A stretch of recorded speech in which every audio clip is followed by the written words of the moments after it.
Assalamualaikum warahmatullahi wabarakatuh. Halo guys, selamat datang di channel YouTube aku. Di video kali ini aku mau sharing ilmu lagi ke kalian mengenai apa benar sih susu kental manis ini bukan merupakan produk susu. Oke, simak terus videonya, jangan lupa like, comment, dan subscribe. See you.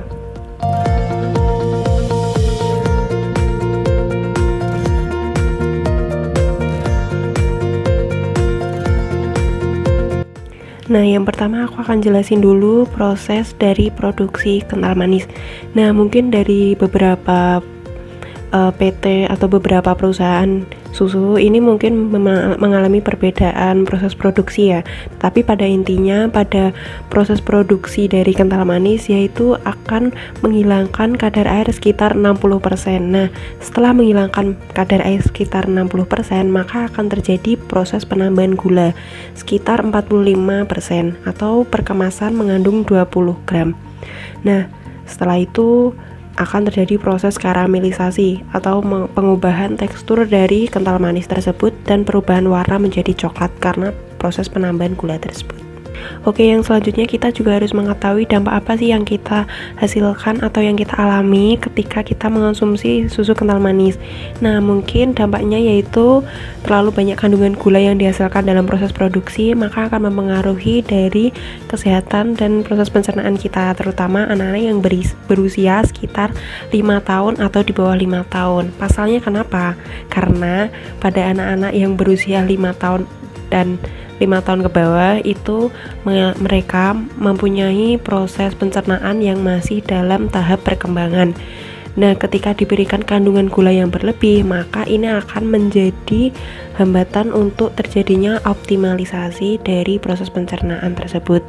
Nah, selain itu dalam pengemasan kental manis ini dia menggunakan kebanyakan kemasan kaleng. Nah, kemasan kaleng ini juga rentan terhadap bakteri Clostridium botulinum, yaitu bakteri yang mengidap atau tempatnya itu sering berada di logam berkarat, dan ini menjadi acuan kita untuk menjadi lebih berhati-hati ketika mengonsumsi kental manis dengan berbagai macam kemasan. Nah, susu kental manis ini sebenarnya buat apa sih kalau nggak boleh dikonsumsi untuk anak-anak? Nah, seharusnya susu kental manis ini hanya bisa dijadikan untuk sebagai bahan pelengkap atau penambah cita rasa makanan seperti penambahan martabak manis, es campur, ataupun roti tawar untuk sarapan.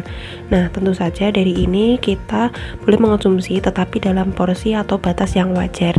Tidak boleh dijadikan sebagai satu-satunya sumber gizi, terutama sumber gizi anak-anak ya, karena banyak sekali dari kita melihat bahwa anak-anak banyak sekali yang masih mengonsumsi susu kental manis dan dijadikan sebagai sumber energi atau sumber gizi sehari-hari karena harganya yang murah, karena mudah didapatkan, dan rasanya yang menarik lidah, terutama anak-anak, karena anak-anak suka sekali dengan rasa atau tekstur yang seperti susu kental manis. Rasanya manis, teksturnya juga kental dan mudah dibuatnya seperti itu. Jadi kedepannya lebih berhati-hati ketika kita mengonsumsi susu kental manis dan jangan dijadikan sebagai satu-satunya produk dari sumber gizi. Selain itu, selain untuk anak-anak, tetapi untuk kita juga memiliki dampak ketika kita mengonsumsi susu kental manis, seperti halnya menambah kadar gula dalam darah atau hiperglikemia. Yang kedua adalah obesitas, yang ketiga adalah diabetes. Nah, poin ini yang menjadikan kita lebih berhati-hati untuk mengonsumsi susu kental manis. Pada intinya jangan kebanyakan untuk mengonsumsi kental manis. Susu kental manis ini memiliki perbedaan dari susu-susu yang lain yang seharusnya dikonsumsi sebagai pemenuh gizi sehari-hari, seperti halnya susu UHT, susu bubuk, susu skim, susu evaporasi, dan susu-susu lain yang mungkin memiliki kandungan gizi yang lebih baik dan lebih lengkap, sehingga perlu dikonsumsi setiap hari. Tetapi beda halnya dengan kental manis. Kental manis ini hanya boleh dipergunakan untuk sebagai pelengkap makanan, kudapan, atau hidangan lain yang mungkin ingin menambahkan pemanis. Nah, susu kental manis ini cocok sekali untuk dijadikan sebagai bahan tambahan, tidak dijadikan satu-satunya sebagai sumber gizi pemenuh kebutuhan gizi kita sehari-hari.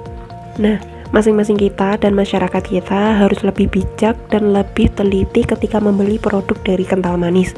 Tentunya kita harus melihat kandungan gizi yang ada di dalam kemasannya ya. Nah, terutama untuk kita yang ingin memberikannya kepada anak-anak itu harus melihat kandungan gizi. Anak-anak itu membutuhkan keperluan karbohidrat kompleks ketimbang kebutuhan gula yang tinggi, dan harus mengandung kebutuhan protein, karena tubuh anak itu dalam masa pertumbuhan dan perkembangan yang membutuhkan kandungan-kandungan gizi yang akan membantu meningkatkan daya tubuh anak.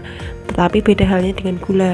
Gula yang dibutuhkan jangan terlalu berlebihan, karena itu akan berdampak pada proses pencernaan anak yang masih dalam tahap perkembangan.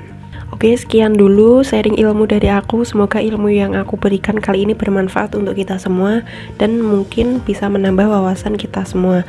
Kurang lebihnya aku mohon maaf jika ilmu yang aku sampaikan kali ini masih kurang, dan untuk kelebihannya kalian boleh banget lengkapin dengan searching di Google atau di YouTube.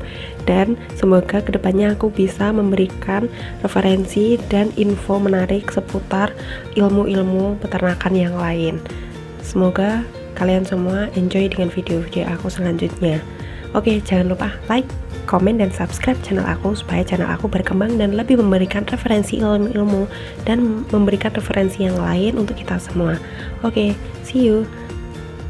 Assalamualaikum warahmatullahi wabarakatuh.